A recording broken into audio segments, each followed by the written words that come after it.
You should only watch Chosen One videos from Obsidian. Don't listen to that BS, controversy. Except for our videos, though. Our videos have special activation. I don't care what your videos mean or what they are. They're not specialer than any of us, dude. They're not cut that idiot off. They will take you to the ninth dimensional avatar state. Shen-Yun. You have to see You're Shen-Yun. wrong, and I will shut you down. Mike, Good. Mike, order. Go away. Gotta keep the psyop going, Mike. Come on. Chosen One, you're not just playing the game, you're breaking it. Every move you make got a price tag now, and the ones who tried to ride your wave just realized this ain't a free ride. It's a high-stakes empire. You are the lifestyle, and it costs. It started with something so subtle that most people would have missed it entirely. A moment when you paused before automatically saying yes to yet another request. A split second where you questioned whether you actually wanted to attend that gathering or if you were just going to avoid disappointing someone. A quiet internal voice that whispered, "What about what I need?" before you launched into your usual pattern of putting everyone else first. These micro moments of self-awareness were like tiny seeds of transformation planted in the fertile ground of your growing discontent with how people treated you. You had spent years being the reliable one, the understanding one, the one who would drop everything to help others while your own dream sat gathering dust on the shelf. But something fundamental changed in how you carried yourself, how you made decisions, how you responded to people's endless demands on your energy. What started as subtle inner work, saying no to one more favor, questioning one more guilt trip, choosing yourself in one more small moment, had compounded into something undeniable. You had become someone who couldn't be manipulated, diminished, or taken for granted. The transformation wasn't dramatic or overnight. It was the accumulation of 1,000 small choices to value yourself, to trust your instincts, to stop explaining away other people's poor treatment of you. You began treating yourself like someone worthy of respect, and the universe started taking notes, and 3 distinct groups immediately took notice. The energy vampires, people who had built their entire relationship with you around your endless giving, your people-pleasing, your inability to say no. These were the friends who only called when they needed something, the family members who guilt-tripped you into compliance, the colleagues who took credit for your ideas while dismissing your input. They sensed their primary resource was being cut off and panic was setting in. You recognized them by their immediate shift in behavior, the moment you started setting boundaries.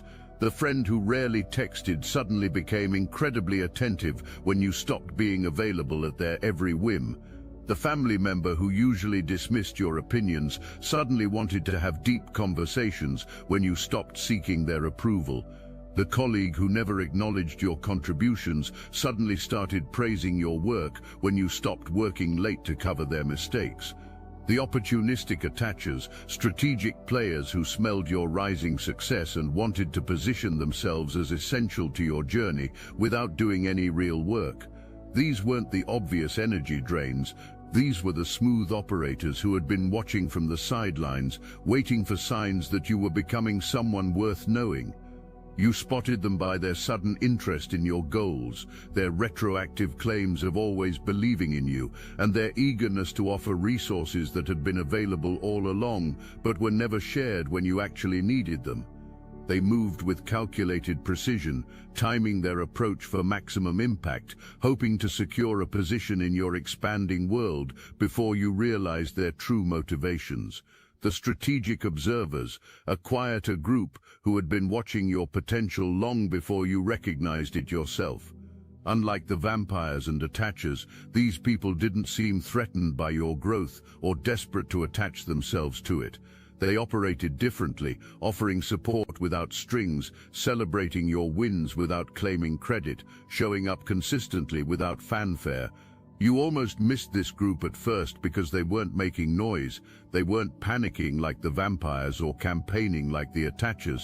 They were simply there, steady and supportive, like they had been waiting for you to grow into someone who could recognize their value. But here's what made you different this time. You saw the game clearly. The energy vampires moved first, driven by desperation. Their entire operational system depended on your availability, your guilt, and your inability to maintain boundaries. When you started changing those dynamics, they launched their desperate three-phase attack, but you were ready. Phase 1 of their panic playbook involved suddenly showering you with attention and compliments. The colleague who never credited your ideas was now praising your incredible insights in meetings. The family member who dismissed your dreams was asking detailed questions about your goals with newfound enthusiasm. The friend who was always too busy was suddenly clearing their schedule whenever you were available. Your old self would have been confused and maybe even grateful for this unexpected validation, but your transformed self recognized the pattern immediately. You had developed what you called your authentic radar, an internal system that could detect genuine appreciation from strategic manipulation. Your response? You smiled, said thank you, and changed absolutely nothing about your boundaries. This was your first major victory. You learned to receive compliments without owing anything in return. You appreciated the attention without mistaking it for genuine connection. You enjoyed the moment without building future expectations around it or softening your standards because someone was being nice to you. When the colleague praised your insights, you acknowledged it gracefully and continued protecting your ideas from being stolen. When the family member showed interest in your dreams, you shared appropriately but didn't suddenly start seeking their approval again. When the friend made themselves available, you appreciated it without automatically becoming available in return. You had learned to separate appreciation from obligation, a skill that would serve you for the rest of your life. When love bombing failed to restore the old dynamic, the vampires escalated to phase 2, emotional manipulation. Every past favor became ammunition. Every time you had needed support became leverage. Your new boundaries were labeled unfair to people who were there for you during your difficult times. The guilt trips came from all directions. "After everything I've done for you" became their favorite opening line. They reminded you of every loan, every listening ear, every small kindness, reframing their past actions as investments that entitled them to unlimited future access to your energy. Chosen one, you didn't find this message by accident. You were summoned by the pulse of something ancient in your blood, by the frequency only the rarest of souls can hear. Welcome to the Obsidian Inner Order, where the ones who've been to hell and back don't just heal. Inside our sanctuary, we don't chase clout, followers, or fake peace. We shatter illusions. We wield prophecy. We initiate miracles. Each week our happy hour Zoom call isn't just a meeting. It's where revelations drop like lightning. It's where you laugh with soul family, cry with cosmic warriors, and walk away charged up. You're not just joining a group. You're stepping into a soul alliance, a league of misfits, prophets, warriors, and lightbringers who were never meant to fit in this world because we came here to reshape it. If you've been feeling like the system lied to you, if you've always known you were built for a different timeline, if your glow-up has enemies praying for your downfall, then it's time. This is your signal, the Obsidian Inner Order, powered by Astral Atom. We don't fit in, we take over. Link in the description. Your old self would have crumbled under the weight of this emotional manipulation, but your transformed self had developed something powerful, emotional intelligence that could separate guilt from genuine responsibility. Your response? You acknowledged their feelings without absorbing their emotions. "I understand you're disappointed" became your magic phrase. You validated their experience without changing your position. You showed empathy without sacrificing your standards. You cared about them without caretaking them. This was revolutionary for you. For years you had believed that loving someone meant absorbing their every emotion and sacrificing your needs to manage their feelings. Now you discovered that healthy love meant holding space for someone's experience without taking responsibility for fixing it. When they brought up past favors, you expressed genuine gratitude while maintaining that past kindness didn't create unlimited future obligations. When they called your boundaries unfair, you acknowledged their perspective while explaining that fairness meant honoring both people's needs. When they accused you of changing, you agreed completely. You had changed, and that change was intentional and positive. You were learning to be emotionally generous without being emotionally responsible for other people's reactions to your growth. Phase 3 was the vampire's nuclear option. When love and guilt both failed to restore their access to your energy, they switched to sabotage. Your motives were questioned, your transformation dismissed as temporary. Stories spread about how you'd changed for the worse. They started campaigns to convince mutual friends that your new boundaries were actually signs of arrogance. They predicted your success would be short-lived because you were burning bridges. They painted your self-respect as selfishness and your standards as impossible expectations. Your old self would have been devastated by this character assassination. You would have spent countless hours defending yourself, explaining your position, trying to control other people's opinions of you. Your transformed self had built something they couldn't touch, an unshakable foundation of self-knowledge. Your response? You let your results speak louder than their rumors. Instead of engaging in defensive arguments, you focused on your goals. Instead of trying to control the narrative, you continued living your values. Instead of explaining your choices to people who were determined to misunderstand them, you invested that energy in building your future. This was perhaps your greatest breakthrough. You realized their panic was actually confirmation of your power. The more desperately they tried to pull you back, the clearer it became that you had something worth protecting. Their sabotage attempts were actually testimonials to the effectiveness of your transformation. You began to see their resistance as feedback. When someone criticized your boundaries, you knew those boundaries were working. When someone called you selfish for prioritizing your goals, you knew you were finally valuing yourself appropriately. When someone predicted your failure, you knew you were threatening their comfort zone in ways that validated your growth. While you were managing the vampire's desperate tactics, the opportunistic attackers were executing their own sophisticated strategy. Unlike the panicking vampires, these were calculated players who had been studying your transformation and timing their approach for maximum impact. But you had developed something they hadn't counted on: discernment. Your journey had taught you to recognize the difference between genuine support and strategic positioning. You had learned to feel the energy behind people's actions, not just the actions themselves. You could sense when someone was invested in your success versus when they were invested in their association with your success. The attacher's first prong involved retroactive claims of support. Suddenly, everyone had always believed in you and seen your potential from the beginning. Old conversations were referenced out of context, past interactions were reframed through rose-colored glasses, and previous indifference was reconstructed as quiet encouragement. Your old self might have been grateful for this revised history, especially during moments when you doubted your own worth. But your transformed self had developed something precious, the ability to trust your own experience over other people's convenient revisions. Your response? You smiled and kept detailed mental notes. You remembered exactly how you'd been treated before your transformation. You knew the difference between revised history and actual support. You could recall the specific moments when these same people had dismissed your ideas, ignored your potential, or treated you as unremarkable. This wasn't about holding grudges, it was about maintaining clarity. When someone claimed they had always known you were special, you remembered the years when they treated you as invisible. When they referenced past conversations as evidence of their early support, you recalled how those same conversations had actually made you feel small and unheard. You appreciated their current enthusiasm without forgetting their past indifference. You welcomed their newfound respect without rewriting history to accommodate their narrative. You stayed gracious without becoming gullible.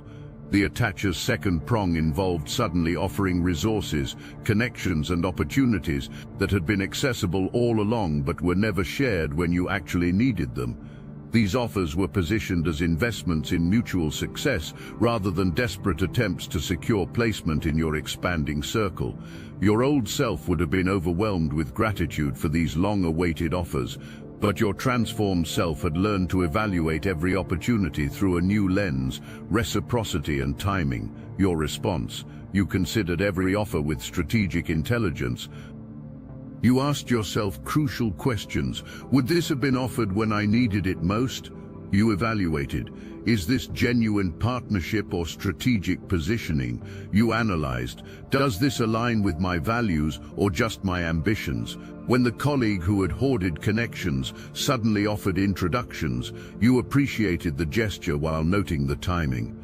When the friend who had been financially stingy suddenly wanted to invest in your projects, you considered their motives alongside their money. When the mentor who had been too busy to help suddenly had time for extensive guidance, you welcomed the support while maintaining healthy skepticism about the motivation.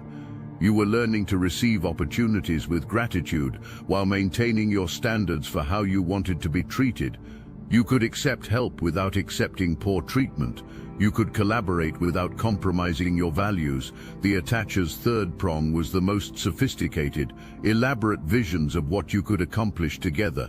They presented detailed plans for collaboration, positioned themselves as essential to your next level of success, and painted pictures of mutual triumph that sounded incredibly appealing.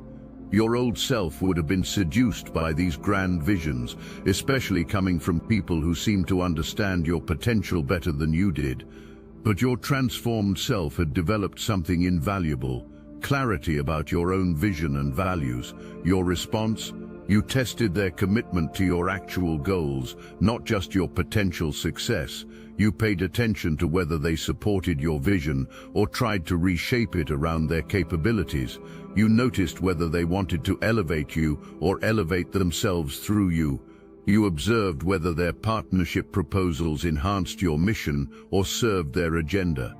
When they pitched elaborate collaborations, you evaluated whether those collaborations aligned with your authentic goals or just sounded impressive. When they positioned themselves as essential to your success, you considered whether their skills were truly necessary or if they were creating artificial dependency.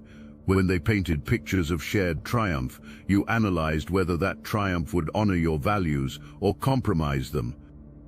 The breakthrough moment, you realized that anyone truly meant to be part of your journey wouldn't need to campaign so hard for the position. The right people would naturally align with your path without demanding guaranteed placement or trying to convince you of their indispensability. While managing the vampire's desperation and the attacher's campaigns, you began noticing a third group operating entirely differently. These people weren't panicking or campaigning, they were simply showing up consistently. At first, you almost overlooked them because they weren't making any noise. They weren't demanding attention like the vampires or pitching partnerships like the attachers. They were just there, steady and supportive, operating with a quiet confidence that intrigued you. They offered value without demanding reciprocity. They supported your growth without trying to direct it. They celebrated your wins without claiming credit. Your response? You leaned in with curious appreciation. You started paying attention to the people who had been quietly supportive all along. The friend who consistently checked in without needing anything in return. The colleague who shared opportunities without expecting favors. The mentor who offered guidance without trying to control your decisions. You noticed who had been celebrating your small wins before they became big victories, who had offered help during your struggling periods without making you feel like a burden, who had believed in your potential without trying to manage your journey. And then you made a crucial decision. You began mirroring their energy. Instead of just receiving their support, you started offering the same quality of connection in return. You began supporting others' growth without trying to control it. You celebrated wins without needing recognition. You offered value without keeping score. This was a completely different way of operating than what you had learned from the vampires and attachers. Instead of transactional relationships based on need or strategy, you were experiencing reciprocal relationships based on mutual respect and authentic care. The breakthrough moment. You realized these weren't just supportive people, they were operating at the same frequency you had worked so hard to achieve. They had already mastered the lessons you were learning. They were living examples of what you were becoming. With clarity about all three groups, you developed an elegant strategy that worked on multiple levels. Instead of trying to manage each group separately, you created a unified approach that honored your values while effectively sorting your relationships. You practiced radical authenticity. This became your North Star. Instead of trying to manage everyone's reactions to your growth, you simply continued growing. You made decisions based on your values, not other people's comfort levels. You spoke your truth, not what people wanted to hear. When vampires tried to guilt you into old patterns, you stayed authentic to your new boundaries. When attachers tried to seduce you with strategic opportunities, you remained authentic to your actual goals. When observers offered support, you responded with authentic appreciation. Radical authenticity meant stopping the exhausting work of being different versions of yourself for different people. It meant integrating all parts of your personality into one consistent, genuine expression. It meant trusting that the right people would appreciate the real you while the wrong people would filter themselves out.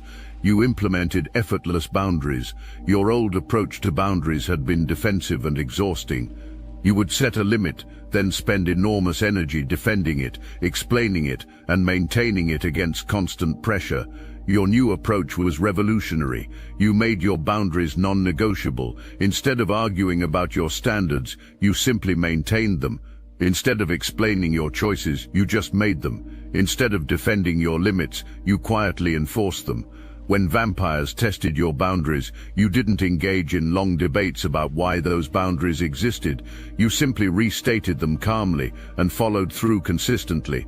When attachers tried to negotiate around your standards, you didn't provide detailed justifications. You maintained your position with quiet confidence.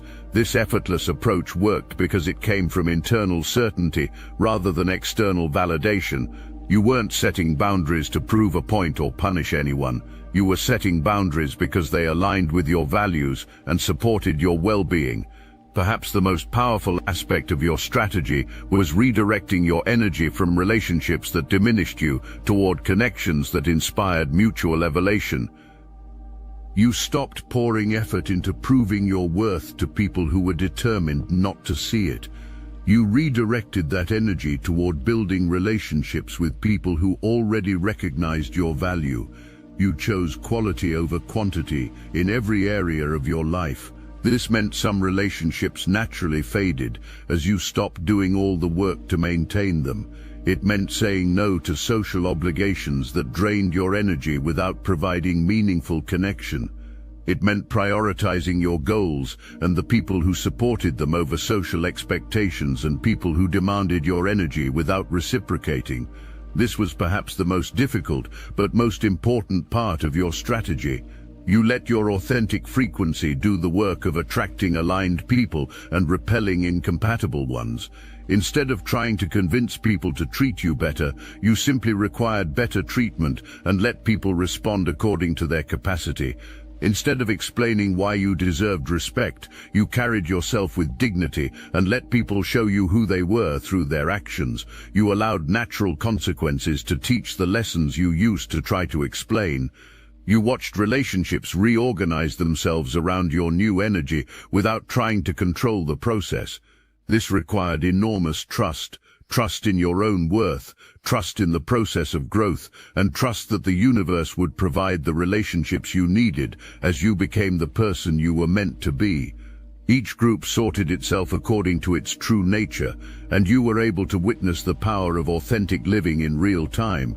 Some vampires, faced with your consistent boundaries and refusal to return to old patterns, realized they needed to develop their own internal resources. These were the ones capable of growth who had simply been taking the easy path of draining others instead of doing their own work. You watched with amazement as certain friends began taking responsibility for their own emotional regulation instead of expecting you to manage their feelings. Family members started respecting your time and energy instead of assuming unlimited access. Colleagues began pulling their own weight instead of relying on your overfunctioning. These transformations were beautiful to witness because they proved that some people were willing to do the work to maintain connection with you. They valued the relationship enough to evolve their approach when their old methods stopped working. Others found new people to drain and gradually faded from your reality. These were the ones who were more committed to their dysfunction than to genuine relationship. Rather than evolving their approach, they simply found new victims who hadn't learned to set boundaries yet.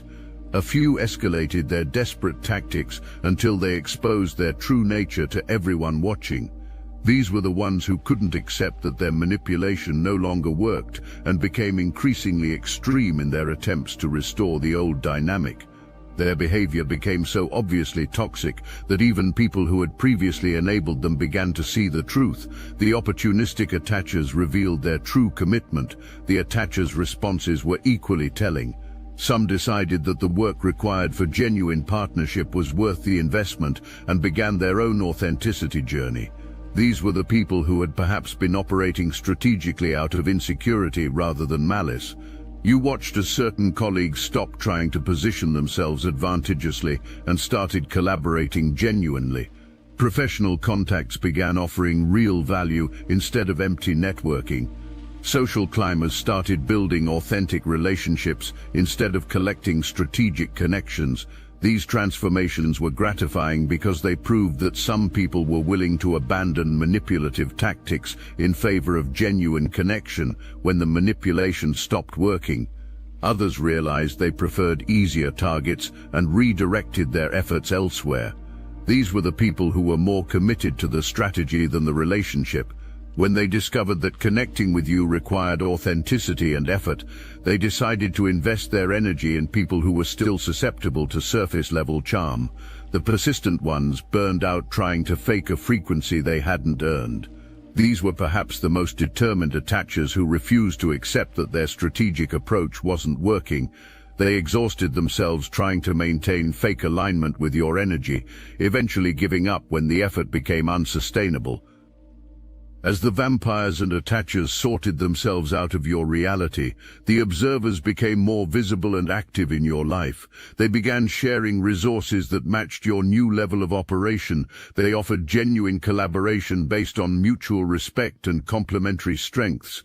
Most importantly, they welcomed you into a network of people operating at your frequency. This was perhaps the greatest gift of your transformation, discovering that there were others who had already learned to live authentically and who could support your continued growth. These relationships felt different from anything you had experienced before. There was no manipulation, no scorekeeping, no strategic positioning. There was simply mutual respect, genuine care, and shared commitment to growth and authenticity. Every relationship in your life now reflects your actual worth. Every opportunity aligns with your genuine goals. Every interaction honors your real values. This wasn't achieved through aggression or manipulation. It was the natural result of consistently honoring yourself and requiring others to do the same. Your career transformed as you stopped accepting roles that underutilized your talents and started pursuing opportunities that matched your capabilities. Your social life evolved as you stopped maintaining relationships out of obligation and started investing in connections that inspired mutual growth. Your family dynamics shifted as you stopped managing everyone else's emotions and started taking responsibility only for your own well-being. Your romantic relationships deepened as you stopped accepting less than you deserved and started attracting partners who could match your level of emotional maturity. High-caliber people seek you out because they recognize authentic power. There's something about the way you carry yourself now, confident without being arrogant, boundaried without being rigid, generous without being depleted, that attracts others operating at your frequency. Meaningful opportunities flow toward you because you've proven you won't undervalue yourself. When people know you have standards, they approach you with better offers. When they know you won't accept poor treatment, they show up with their best behavior. Genuine connections form easily because you've mastered the art of showing up as yourself. There's no performance, no strategic positioning, no exhausting effort to be what others want you to be. You simply show up authentically, and the right people recognize and appreciate what they see. Perhaps the most rewarding aspect of your transformation is how it impacts others. Your example gives people permission to raise their own standards. Your boundaries teach them how healthy relationships function. Your success proves that authenticity doesn't limit opportunities, it attracts better ones. You notice friends starting to implement their own boundaries after watching how well yours work. Colleagues begin standing up for themselves after seeing how you handle workplace dynamics. Family members start taking responsibility for their own emotions after experiencing your refusal to manage them. You've become living proof that it's possible to honor yourself without destroying relationships, to have standards without being unreasonable, to be authentic without being selfish. You realize the game was never about proving your worth to people determined not to see it. This was the insight that changed everything. For years you had been playing a rigged game, trying to earn recognition from people who were invested in keeping you small. You had been seeking validation from sources that were fundamentally unable or unwilling to provide it. The game was about recognizing your own value and living from that truth regardless of who could or couldn't handle it. The game was about creating a life that reflects your internal transformation rather than shrinking yourself to fit other people's limitations. You learned that the three groups were actually your teachers. Energy vampires taught you that some people will never value what they can access for free, so you learned to value yourself first. They showed you the importance of boundaries and the power of saying no. They demonstrated how your unlimited giving was actually enabling their dysfunction. Opportunistic attachers taught you that not everyone who wants success is willing to do the work, so you learned to discern between genuine and strategic approaches. They showed you how to recognize authentic partnership versus manipulative positioning. They taught you to trust your instincts about people's motivations. Strategic observers taught you that when you operate at your true frequency, the universe provides aligned support, so you learn to trust the process of authentic living. They showed you what healthy relationships look like. They proved that quality people exist and will show up when you're ready for them. The people who found it expensive to be around you weren't paying for your arrogance, they were paying for their own resistance to growth. This realization freed you from any remaining guilt about your transformation. When people complained that you had become high maintenance or too much work, you understood that they were actually revealing their own unwillingness to evolve. Your standards weren't unreasonable, they were just higher than what these people were willing to meet. Your expectations weren't impossible, they were just inconsistent with how these people wanted to operate. You weren't pricing people out with your demands, you were filtering for people capable of matching your authenticity. Now you understand, your frequency is your superpower. The more authentically you operate, the more powerfully it works. The sorting never stops, it just becomes more sophisticated. As you continue evolving, new groups will emerge, but now you have the wisdom to handle each with grace and strategic intelligence. You're no longer playing defense against people who want to diminish you. You're playing offense, creating a reality that matches your inner transformation. Your journey continues as an expansion rather than a struggle. Each new level brings new challenges, but also new capabilities. You attract people and opportunities that match your growing capacity. You handle conflicts with increasing skill and grace. Most importantly, you've learned to trust the process. You know that living authentically will always sort your relationships appropriately. You understand that honoring your values will always attract the right opportunities. You believe that being genuinely yourself will always connect you with the right people, and that's how you won the game, not by beating other people, but by becoming so authentically yourself that only authentic people can stay in your orbit. You are killing the game because you finally learned the most important rule. The game was always about becoming who you really are. The three groups served their purpose perfectly. They taught you everything you needed to know about boundaries, discernment, and authentic power. They helped you develop skills you didn't know you needed. They prepared you for the level of success and relationship quality you're now experiencing. And now, as you continue growing into your full potential, you carry these lessons with you, not as wounds from past battles, but as wisdom for creating an extraordinary future.